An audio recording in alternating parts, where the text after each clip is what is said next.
레위기서 11장 45절 한 절의 말씀입니다.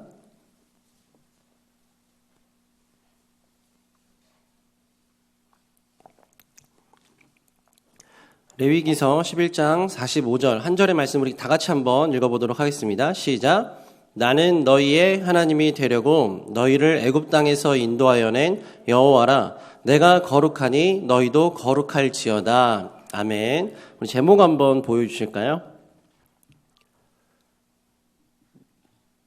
네, 오늘 설교의 제목 보여주시면 네, 갑자기 안 나오고 있습니다. 네, 나왔습니다. 우리 한번 제목 한번 크게 한번 읽어볼까요? 시작. 거룩하신 하나님이란 제목으로 오늘 레위기서의 말씀으로 같이 한번 하나님 말씀 나누길 원합니다. 코로나가 시작된 지 벌써 1년 가까운 시간이 지나고 있습니다. 처음에는 이 온라인 예배라는 단어도 많이 어색했었죠. 네, 그러나 벌써 익숙한 단어가 된 것 같습니다. 지난 7월에 한 교단 신문사에서 이런 설문조사를 했습니다. 주제는 어떤 주제였냐면 온라인 예배에 현재 만족하고 있는가라는 주제로 설문조사를 했던 거였죠.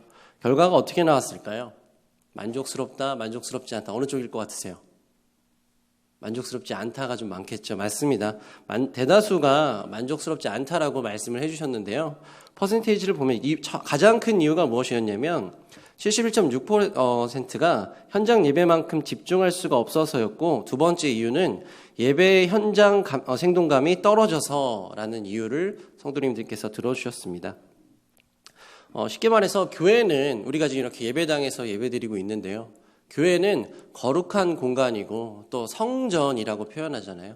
성전이기 때문에 예배드릴 때, 기도할 때, 찬양할 때 그런 거룩한 분위기와 하나님의 임재를 느끼는 것 같지만 집에서 예배를 온라인으로 드리다 보면 익숙한 공간이고 막 빨래가 보이기도 하고 아이들 돌아다니기도 하고 그러다 보니까 거룩한 어떤 그런 공간이다라는 걸 못 느낀다라는 것이죠. 여러분, 그런데 많은 이 신학자분들 또 미래학자분들 의학청에서도 지금 그런 얘기를 계속해서 발표하고 있죠. 코로나가 아직도 종식될 분위기가 보이지 않고 있고요. 많은 백신들이 개발되고는 있지만 아직도 이렇다 할 백신이 나오지 않고 있습니다. 그리고 백신이 나온다 한들 더 놀라운 사실이 무엇이냐면 지금 우리가 이렇게 드리고 있는 온라인 예배라던가 이런 비대면 모임이라던가 이런 것들이 한 번에 사라지지 않을 수 있다는 것이죠. 아니, 사라지지 않는 것이 아니라 어쩌면 우리에게 더 익숙한 채널로서, 요즘에 플랫폼이라는 이야기를 많이 쓰거든요. 더 익숙한 플랫폼으로서 이런 오프라인 모임보다도 온라인 모임이 더 쓰임받을 수 있다라는 그런 예견들을 내놓고 있습니다. 코로나로 이미 여러 가지가 바뀌었고요. 또 앞으로는 어떤 현상이 나타날지, 코로나보다 더 극심한 바이러스가 나타날지, 아니면 어떤 우리가 예상하지 못했던 그런 현상이 일어날지 전혀 알 수 없고 예측할 수 없는 그런 오늘을 살고 있습니다. 여러분, 그런 불확실한 오늘이기 때문에요. 우리가 집중해야 되고 우리가 생각해야 될 이 집중 포커스가 뭐냐면, 아까 처음에 말씀드렸던 이게 온라인 예배냐 오프라인 예배냐 그런 것이 중요한 것이 아니라 이런 불확실한 시대 현상 속에서 하나님은 과연 나에게 어떤 말씀을 하고 계신가? 이런 불확실한 시대 현상 속에서 하나님은 내가 어떤 자세로 살아가기를 원하시는가? 바로 우리는 이것에 집중해야만 합니다. 그래서 오늘 제목이 거룩하신 하나님, 하나님께서는 거룩하신 분이신데 그 거룩하신 하나님께서 오늘 나에게 뭐라고 말씀하고 있는가를 같이 살펴보기를 원하는 것이죠. 성경에서 거룩이란 단어가 처음 등장하는 구절은 어디 있을까요? 한번 찍어보세요. 제일 처음에 있는 성경 어디죠?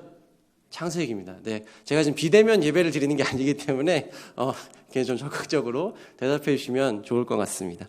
우리 창세기 2장 3절의 말씀 한번 같이 볼까요? 같이 한번 읽어보도록 하겠습니다. 하나님이 시작. 하나님이 그 일곱째 날을 복되게 하사 거룩하게 하셨으니 이는 하나님이 그 창조하시며 만드시던 모든 일을 마치시고 그날에 안식하셨음이니라. 아멘. 창세기 2장 3절에 거룩이란 단어가 최초로 등장하고 있습니다.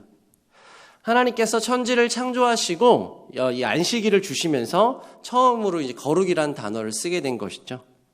거룩이란 단어는 카도시라고 해서 이 사전적 의미를 찾아보면요, 더러움과 분리된 상태, 구별된 상태를 의미합니다. 거룩이 뭐라고요? 더러움과 분리된 상태, 더러움과 구별된 상태. 이 문장을 오늘 꼭 기억하시길 바랍니다. 몇 번 나올 텐데요. 더러움과 구별되고 더러움과 분리된 상태. 이것이 두 글자로 뭐라고요?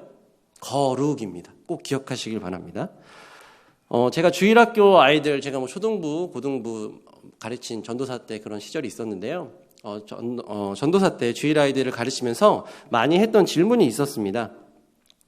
한번 제가 여러분들께도 우리 성도님들의 수준이라고 하면 좀 죄송하지만 한번 우리 지식 수준을 한번 테스트해 보도록 하겠습니다. 하나님께서 며칠 동안 천지를 창조하셨을까요? 1번 6일, 2번 7일, 1번이다. 그렇죠. 2번이다. 7일이다. 네, 이거는 이제 또 안식일까지 포함하면 그럴 수도 있지만 천지를 창조하신 것은 6일이죠. 자, 이게 메인 질문이 아니라 두 번째가 메인 질문입니다. 그러면 하나님께서는 7일째 무엇을 하셨을까요? 1번 쉬셨다. 2번 안식하셨다. 1번 쉬셨다. 2번 안식하셨다. 3번 들기 힘들다. 그죠? 들기 힘좋다 없다. 네, 피곤합니다. 힘내시고요. 아이들에게 물어보면요, 의외로 쉬셨다라는 이 대답을 많이 하는 걸 볼 수가 있습니다. 분명히 안식일이라는 그 주제의 설교를 하는 상황이었었거든요. 안식이란 단어를 성경에서 봤음에도 불구하고 아이들의 이 머릿속에는 안식이란 단어가 좀 낯선 것이죠. 어른들인 우리에게도 마찬가지고요. 쉬셨다라는 이런 단어가 더 편하고 익숙한 것 같습니다. 그러나 하나님께서는 쉬신 게 아니라 뭐 하셨어요? 안식하셨죠. 왜 어떻게 이것을 알 수 있습니까? 하나님이 태초에 천지를 창조하시니라. 무엇으로요? 말씀으로 창조하셨죠. 곡괭이질 하시고 삽질하시면서 그러지 않으셨습니다. 말씀으로 모든 것을 창조하셨죠. 말씀으로 모든 것을 만드신 하나님께서 피곤함을 느끼셨을까요? 아니라고 생각합니다. 하나님은 지치지도 않으시고요, 피곤하지도 않으시는 하나님이십니다. 불변하신 하나님이시죠. 그러니까 쉬실 필요는 전혀 없으셨을 거예요. 휴식이 필요하지 않은 하나님입니다. 그런 하나님께서 왜 그러면 이 7일째 굳이 안식을 하셨을까요? 쉼이 필요가 없고 지치지도 않으시는데 계속 창조를 하셨으면 됐을 텐데 7일째는 6일 만에 모든 것을 만드셨고, 또 학자들의 이야기를 따르면 정비까지 완료하셨다라고 했거든요. 7일째는 안식을 하셨습니다. 여러분, 안식이라는 의미는요, 쉬셨다, 휴식했다 이런 의미가 아니라 더 이상 손댈 것 없이 완전하다라는 뜻이 안식에 담겨 있습니다. 그래서 더 이상 터치하지 않겠다, 완전하다, 이것이 바로 안식의 의미라는 것이죠. 그러면서 이 안식일을 어떻게 지키라고 말씀하셨어요? 거룩하게 지켜라. 아까 거룩이 뭐라 그랬었죠? 더러움으로부터 분리되고 구별된 상태. 즉 안식일은요, 구별된, 분별된 그런 날로 지키라고 말씀하신 것입니다. 왜 그렇게 구별하라고 말씀하신 거예요? 누구를 위해서요? 바로 우리들, 인간을 위해서 그렇게 구별하셨습니다. 성육신 목회 플랫폼 처치라는 요즘 나온 책이 있어요. 요즘에 이제 4차 산업혁명과 코로나에 대한 그런 견해들이 담겨 있는 책인데요. 이 책에서 뭐라고 설명하냐면, 하나님께서 6일 동안 창조 사역을 완성하시고 7째 날 안식하시며 이날을 복주시고 거룩하게 구별하여 안식일로 제정하셨다. 그래서 인간은 안식일에 예배를 드리고 그 다음 6일로부터 삶의 자리에서 하나님의 창조를 모방하며 살게 된다. 일주일이 인간의 삶의 패턴이 된 것이다 라고 밝히는 그런 문장이 등장합니다. 여러분, 하나님께서 안식일을 주신 건요, 인간에게 그대로 따라하라고 명령하신 거예요. 그래서 6일 동안 열심히 일을 하고 7일째는 안식하면서, 안식일은 분별되고 구별된 날이라 그랬잖아요. 그러니까 그날은 뭐 해야 되는 거예요? 예배 드리는 것이죠. 하나님과의 온전한 관계를 통해서 충전받는 날입니다. 그래서 우리가 일하지도 않고요, 다른 어떤 세속적인 것들 쫓지 않으면서 그래서 그렇게 예배에 치중하고 더 거룩하게 지키려고 하는 것입니다. 여러분, 인간이 이렇게 거룩하게 구별하신 하나님의 뜻만 온전하게 따라왔다라면요, 아마 지금까지 인류사는 이렇게 오지 않았을 것입니다. 정말 아름답고 정말 지상천국이 우리 눈앞에 펼쳐졌을 수도 있을 것 같아요. 그런데 여기에 불청객이 끼어듭니다. 누가 끼어들어요? 마귀가 끼어들죠. 마귀가 등장합니다. 마귀는 어떤 존재냐면 아주 전략적이고 아주 지혜로운 존재라고 성경에서 밝히고 있어요.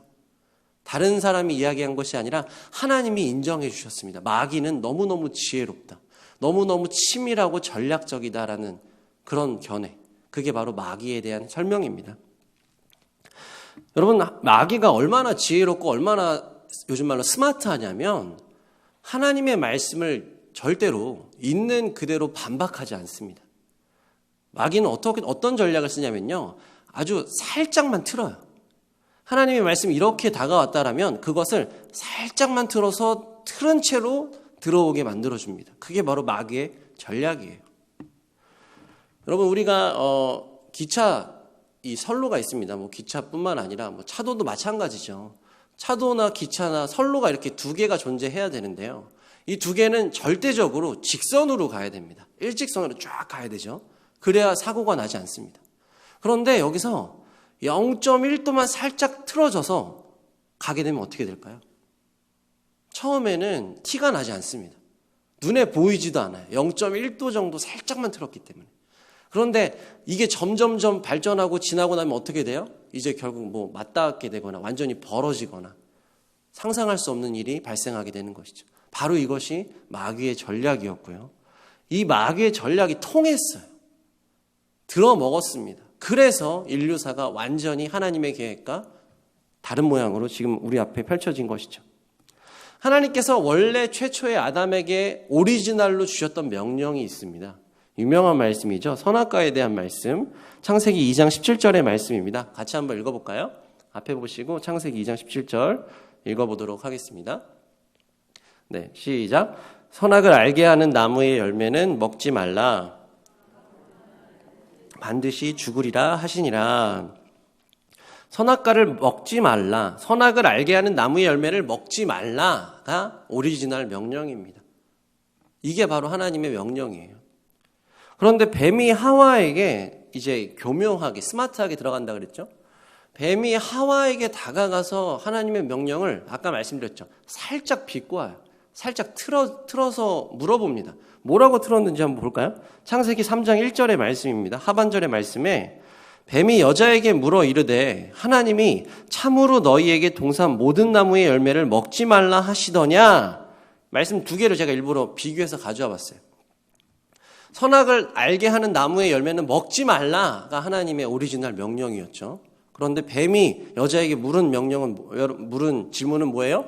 너희에게 동산 모든 나무의 열매. 그런 적 없죠? 하나님은 선악과만 먹지 말라고 하셨습니다. 그런데 동산 모든 나무의 열매를 먹지 말라고 하셨어? 라고 어떻게 했어요? 비꼬았죠. 왜곡시켰습니다.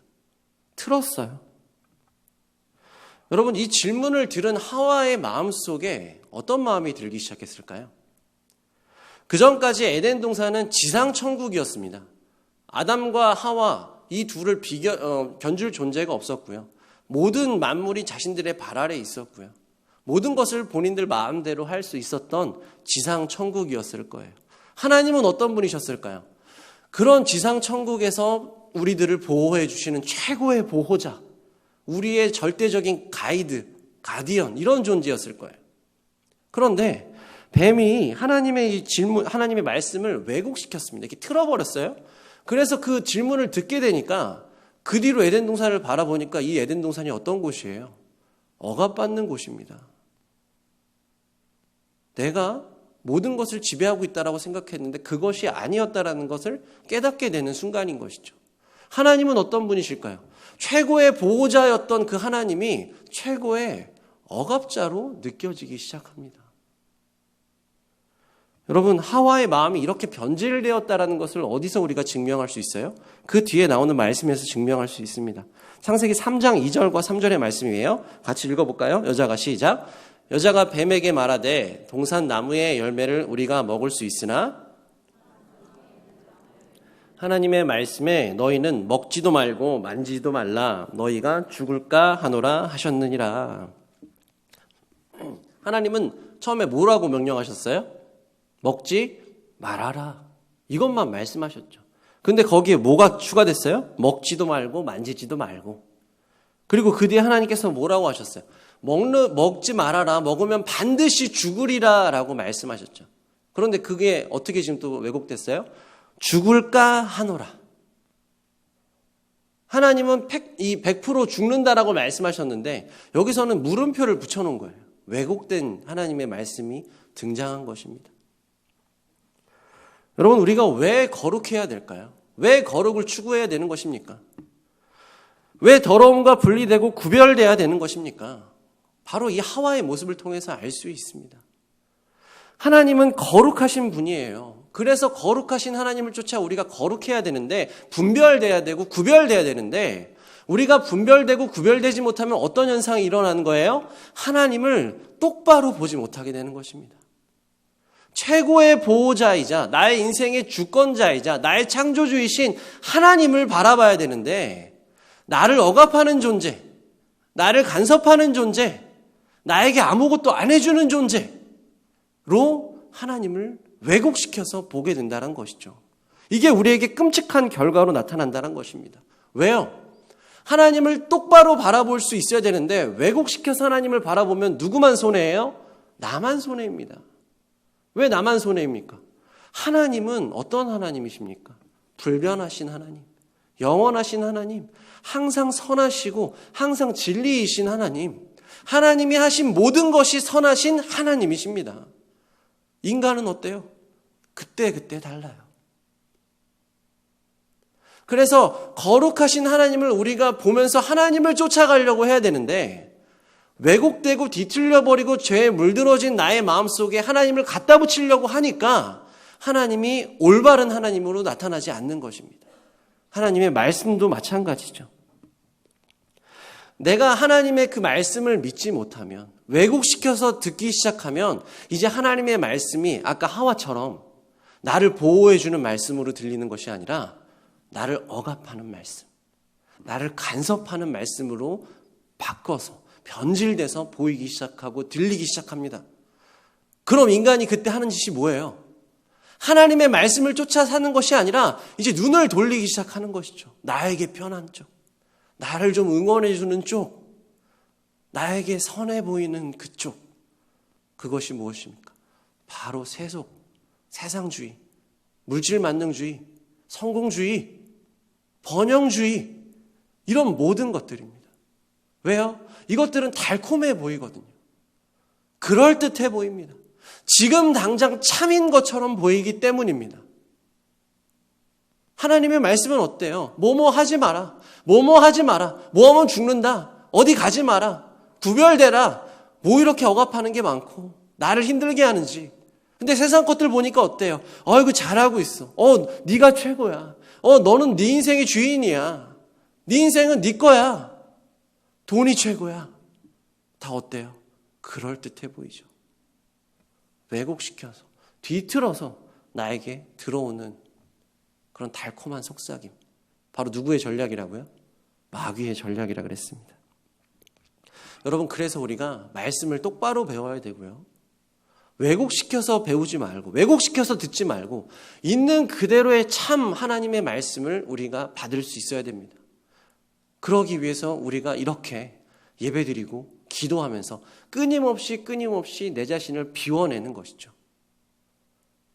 출애굽기에 보면 하나님께서 이스라엘 백성에게 이제 거룩하라고 하시는 그 말씀이 등장하는데요. 하나님이 이스라엘 백성을 이제 처음으로 보게 되신 그 장면이 등장하는 장면이 출애굽기 2장 23절입니다. 같이 한번 읽어볼까요? 2장 23절 여러 해 시작. 여러 해 후에 애굽 왕은 죽었고 이스라엘 자손은 고된 노동으로 말미암아 탄식하며 부르짖으니 그 고된 노동으로 말미암아 하나님께 상달된지라. 여러분, 그 고된 노동으로 말미암아 부르짖는 소리가 하나님께 상달된지라라고 이제 배경을 설명해 주는 거예요. 자, 이 배경 뒤에 누가 등장할까요? 모세가 등장합니다. 그러면서 이제 모세가 장성하고 그 불타는 떨기나무에서 하나님 만나고 이스라엘 백성들 출애굽 10가지 그 재앙 있잖아요. 출애굽 시키는 그 장면까지 다 연결이 됩니다. 여러분, 하나님께서 이스라엘을 출애굽시키시면서 이제 광야로 내모십니다. 그러면서 이스라엘 백성에게 하나님의 법을 주시죠. 그게 무슨 법이에요? 율법입니다. 우리가 지금도 그렇게 외우고 있고 신앙으로 고백하는 십계명을 포함한 하나님의 율법이 주어집니다. 그리고 오늘 본문의 말씀으로 그 율법에 마침표를 찍어주시는 거예요. 레위기서 11장 45절입니다. 우리 본문의 말씀 같이 한번 읽어볼까요? 나는 시작. 나는 너희의 하나님이 되려고 너희를 애굽 땅에서 인도하여 낸 여호와라. 내가 거룩하니 너희도 거룩할지어다. 여러분, 이제 중요한 말씀이 나왔습니다. 이것만 잘 들으시면 오늘 말씀은 마무리가 돼요. 굉장히 빨리 끝나죠? 굉장히 좋아하시는데 감사합니다. 여기서요 순서를 잘 보셔야 합니다. 말씀을 잠깐 띄워주시면요. 처음에 전제가 뭐예요? 나는 너희의 하나님이 되려고가 전제예요.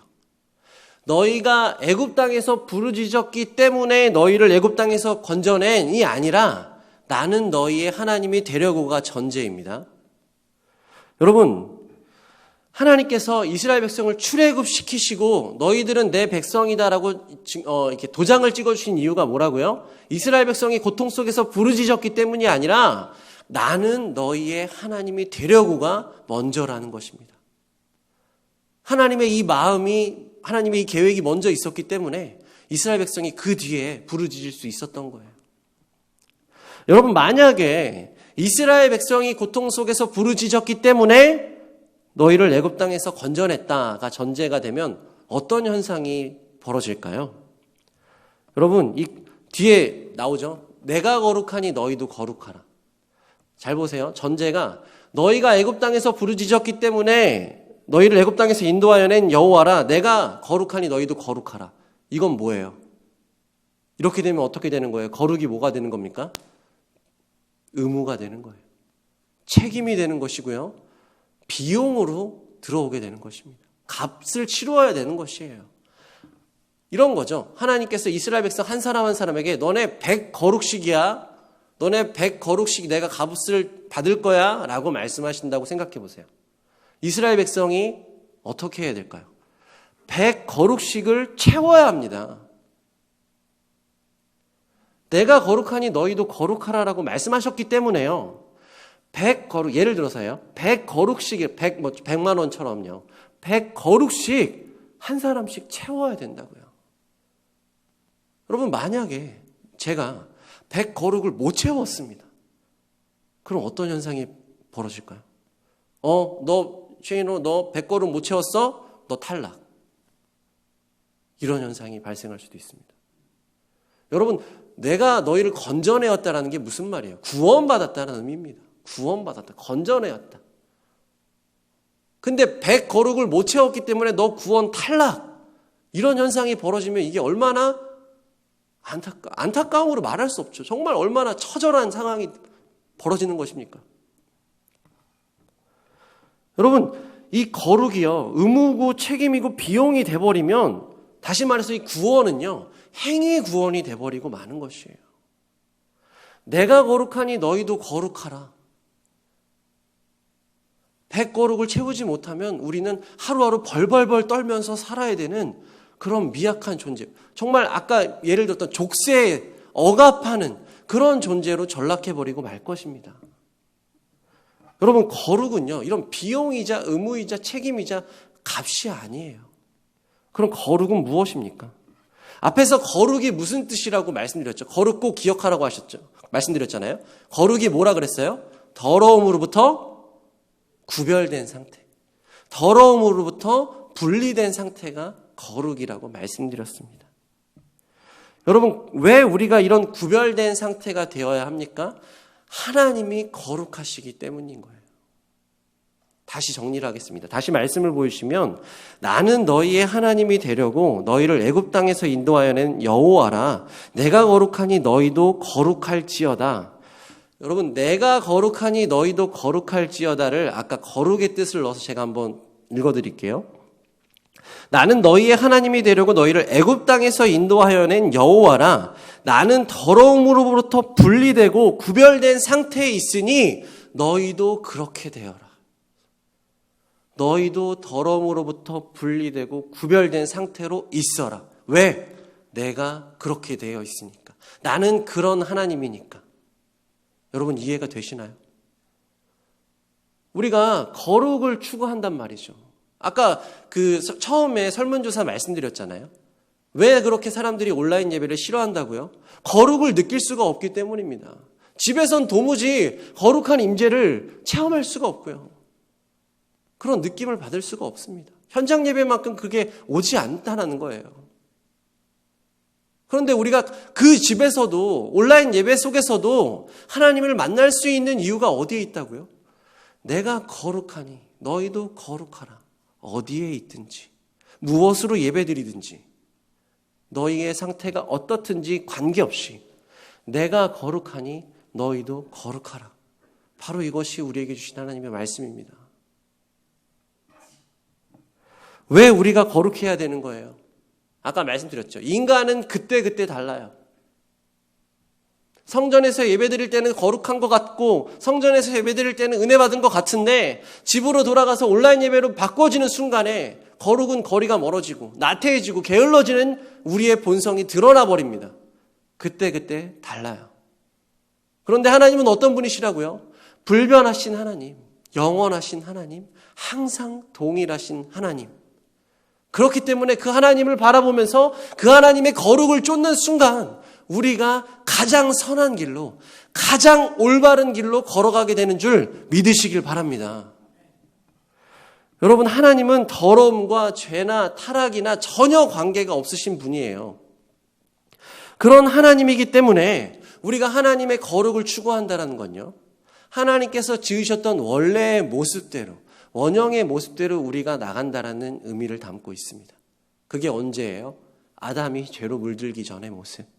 하나님이 인간을 창조하셨던 그 본연의 모습으로 우리가 쫓아가는 것, 바로 그것이 거룩을 추구하는 자세입니다.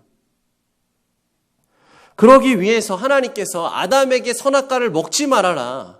이스라엘 백성에게 율법을 주신 이유가 너희들이 거룩을 추구해야 되기 때문이다. 원래대로 오리지널의 창조의 모습대로 돌아와야 되기 때문이다라고 수백 번을 말씀하셨단 말이죠. 그런데 결과가 어떻게 됐어요? 실패했습니다. 인간의 노력과 인간의 헌신과 인간의 섬김으론 결국 아무리 노력해도 실패할 수밖에 없다라는 것이 성경을 통해서 증명돼 버리고 말았어요. 결국 인간은 스스로 이 거룩을 지키기에는 너무나 미약하고 너무나 불안하고 너무나 연약한 존재라는 것을 깨닫게 되었습니다. 그래서 결국 하나님께서 내리신 결론이 뭐예요? 도무지 답이 없다. 안 되겠다. 그래서 어떻게 해요? 인간을 버리시기로 했습니까? 아니죠. 결국 누구로 이 땅에 오시는 거예요? 하나님께서 예수 그리스도로 이 땅에 오십니다. 왜요? 인간의 힘으로는 이것이 도무지 해결될 기미가 안 보이고 수백 번을 노력하고 수백 번을 명령해도 안 되는 거예요. 그러니 하나님 본인이 낮고 낮은 인간의 몸을 입고 이 땅에 찾아오십니다. 그리고 실패한 인간의 모든 역사를 스스로 다 뒤집어 써버리시는 거예요. 어디에서요? 십자가에서. 그렇기 때문에 예수 그리스도의 이 십자가 사건은요, 실패한 모든 인간의 역사를 한 번에 뒤바꿔버리는, 하나님이 창조하셨던 오리지널의 모습을 그대로 쫓아갈 수 있는 유일한 통로이자 탈출구로 우리에게 주어진 것입니다. 여러분, 십자가에서 드디어 하나님께서 계획하신 대로 이 구원의 마침표, 거룩의 마침표를 찍을 수 있게 된 것이죠. 그래서 우리는요, 더 이상 선악과를 보면서 발버둥 치지 않아도 되는 것이고요. 우리가 율법을 지키지 못했다고 나 오늘 죄인이야, 난 죽어야 돼, 난 쓰레기야, 이렇게 자책할 필요도 없는 이유가 어디에 있습니까? 바로 예수 그리스도 때문인 거예요. 예수님이 이 모든 것을 역전시키셨고 모든 것을 뒤바꿔 버리셨습니다.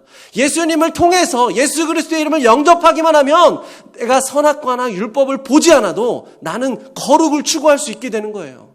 내가 하는 것입니까? 아니요. 예수 그리스도께서 내 안에 있으심으로, 내 안에 성령으로 임재하심으로 예수 그리스도의 이름을 통하여서 내가 나도 모르게 거룩을 쫓아가게 되는 삶을 살게 되는 것입니다.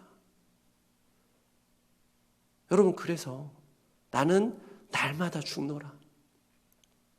나는 날마다 죽노라. 이 자세가 우리에게 필요한 거예요. 왜요? 예수님께서 우리의 원죄를 해결해 주셨습니다.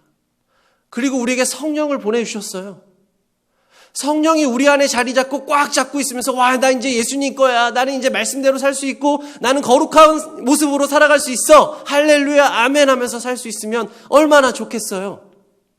그런데 여러분, 여기 앉아 계신 우리 모든 성도님들, 예수님 이름으로 다 구원받으신 줄 믿습니다.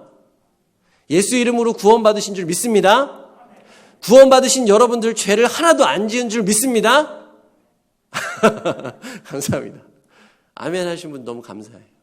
그런데 우린 잘 알고 있죠. 저부터도 잘 알고 있습니다. 구원받은 건 확실하고 나 하나님 믿기 때문에 지금 당장 죽어도 천국에 갈 자신이 있는데 부끄러운 거예요. 왜요? 여전히 죄악 덩어리니까. 여전히 성령의 법과 육신의 법이 수도 없이 계속해서 싸워나가는 이 연약한 인간의 몸뚱어리를 가진 사람이 바로 나라는 걸 아니까 지금 당장 하나님 곁으로 가면 좋긴 하겠지만, 기쁘겠지만 부끄러운 거예요. 여러분, 그렇기 때문에 아까 뭐라고 말씀드렸죠? 나는 날마다 죽노라. 코로나가 있건 코로나가 없건 나는 날마다 죽노라. 내 안에 나를 비워내고 내 안에 나를 털어내고 더러움으로부터 분리되고 구별된 상태로 완전한 공백을 만들어놔서 그 안에 십자가가 온전히 세워지고 내 안에 성령께서 기뻐 뛰실 수 있도록 나는 날마다 죽노라. 그것이 바로 거룩인 줄 믿으시길 바랍니다. 여러분, 그렇기 때문에 예수 그리스도의 이름을 영접한 우리가 어떤 신분으로 바뀐다고 말씀하고 있어요. 베드로전서에서 우리의 신분을 증명해주고 있습니다. 베드로전서 2장 9절의 말씀입니다. 같이 한번 읽어볼까요? 그러나 시작. 그러나 너희는 택하신 족속이요 거룩한 나라요 그의 소유가 된 백성이니 이는 너희를 어두운 데서 불러내어 그의 기이한 빛에 들어가게 하신 이의 아름다운 덕을 선포하게 하려 하심이라. 아멘. 사랑하는 성문교회 성도 여러분, 우리가 예수 그리스도의 이름을 영접해야 하는 이유가 무엇입니까? 나의 죄 사함을 받아서 내가 이 죄인의 신분으로 태어나서 죄인으로 죽을 수밖에 없었던 내가 하나님 나라에 들어갈 수 있게 되었습니다. 할렐루야, 아멘. 너무 감사합니다. 이것도 있어요. 이것도 있습니다. 그러나 그것이 전부가 아니라는 거예요. 그것이 전부였으면 그냥 예수님 이름 믿은 순간에 바로 천국 가는 게 제일 좋은 거예요. 근데 제가 청년들에게도 듣고 제가 계속해서 듣는 가장 신앙적인 푸념이 뭔 줄 아세요? 아우, 바로 지금 당장 예수님 곁으로 가고 싶어요. 근데 죽을 수가 없어요. 당장 천국에 들어가고 싶어서 하나님 만나고 싶어요. 그런데 당장 갈 수가 없어요. 왜요? 이 땅에서 살게 하셨기 때문입니다. 이 땅에 우리를 보내신 하나님의 목적과 계획이 있기 때문입니다. 그 계획이 뭐예요? 너희는 왕 같은 제사장들이요 거룩한 나라요 그의 소유된 백성이다. 그 신분으로 우리들을 보내신 줄 믿습니다. 여러분, 그러니까 하나님께서 우리에게 예수 그리스도의 이름을 주시면서 부탁하신 게 뭐예요? 명령하신 게 무엇입니까? 내가 거룩하니 너희도 거룩하라. 나는 세상을 지은 창조주여 참된 진리이고 절대 선이니 너희는 내 백성이니 너희는 그 백성으로서 세상의 빛과 소금의 역할을 감당하고 세상과 구별됨으로써 나의 영광을 나타내라. 이것이 바로 우리가 오늘을 살고 있는 목적이자 이유입니다. 불확실한 오늘이죠. 알 수 없는 오늘이라고 말씀드렸습니다. 세상을 눈을 돌리면 불확실함 투성입니다. 확실한 것이 아무것도 없어요. 그런데 그 눈을 하나님께로 돌리면 어때요? 확실합니다. 절대적이에요. 불변합니다. 그러니 어떻게 돼요? 흔들리지 않을 수 있습니다. 세상은 요동치고 뒤섞여 있고 혼잡된 더러움으로 뒤섞여 버린 그런 세상이지만, 그런 세상에서 요동치는 내가 눈을 돌려 하나님을 보는 순간, 거룩하신 하나님을 쫓아 나도 거룩해져야지. 절대 선하신, 절대 참이신 하나님을 쫓아 나도 저 길로 가야지. 이렇게 살아갈 수 있게 됩니다. 우리가 예수 그리스도의 이름으로 거룩하여지고 구별되어질 때 어떤 결과가 나타난다고요? 세상이 하나님을 알게 되고 세상이 하나님의 이름을 찬송하게 됩니다. 어떻게 됐을 때요? 우리가 거룩하여지고 구별되어졌을 때. 마지막 말씀입니다. 마태복음 5장 16절의 말씀입니다. 우리 같이 한번 큰 목소리로 읽어보도록 하겠습니다. 시작. 이같이 너희 빛이 사람 앞에 비치게 하여 그들로 너희 착한 행실을 보고 하늘에 계신 너희 아버지께 영광을 돌리게 하라. 아멘. 우리가 빛과 소금의 역할을 감당하면 나만 좋고 나만 행복하고 나만 하나님께 칭찬받는 것이 아니에요. 나는 거룩을 추구했을 뿐인데, 나는 분별됨과 구별됨을 추구했을 뿐인데 세상이 바뀌기 시작한다는 것입니다. 여러분, 지금 세상이 얼마나 더러워요. 얼마나 혼잡하고 무엇이 참인지 무엇이 거짓인지 도무지 알 수 없는 그런 세상으로 변질되고 있습니다. 정치인이 어떻고 법이 어떻고 국회가 어떻고 사람들이 말이 많아요. 그리스도인들 역시 말이 많습니다. 여러분, 그러나 우리가 이런 혼잡하고 더러운 세상 속에서 진정으로 하나님의 뜻을 쫓고 싶다라면 나부터, 아니 나라도 거룩을 추구하시길 바랍니다. 나부터 거룩을 추구하고 나부터 하나님의 명령대로 빛과 소금의 역할을 감당하면 세상이 조금씩 변하기 시작할 것입니다. 세상이 하나님을 알게 되고요. 세상이 하나님의 이름을 찬양하게 될 것입니다. 언제 그렇게 된다고요? 내가 거룩하여질 때. 거룩은 성전에만 있는 것이 아닙니다. 우리 집 안방에, 우리 집 신발장에, 매일 나같이 마주치는 그 이웃의 모습 속에서, 직장에서, 학교에서, 일터에서, 모든 곳에서 거룩을 추구할 수 있게 됩니다. 거룩을 추구할 수 있어야만 합니다. 그러니까 우리가 해야 될 일이 무엇입니까? 온라인 예배든 오프라인 예배든 그것은 중요한 것이 아니에요. 중요한 것은 무엇입니까? 나는 지금 거룩한 상태인가? 나는 지금 구별된 상태인가?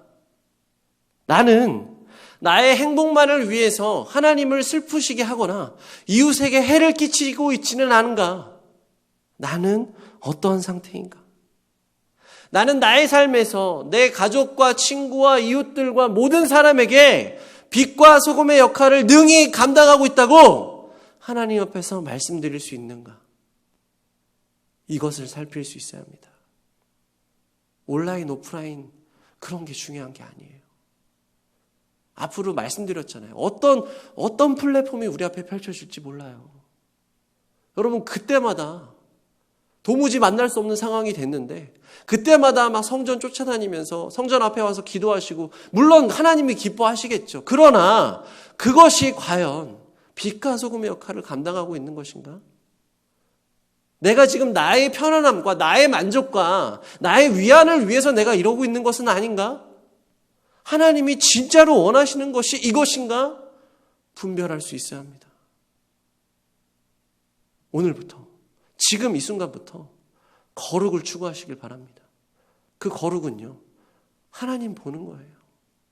하나님 말씀을 있는 그대로 왜곡해서 듣는 것이 아니라 내가 필요한 말씀, 내가 위로로 받는 말씀, 나에게 힘을 주는 말씀만 받는 것이 아니라 때론 나를 억압하고 나를 혼내기도 하고 나에게 채찍질하는 그 말씀 그대로 받아들이는 것입니다.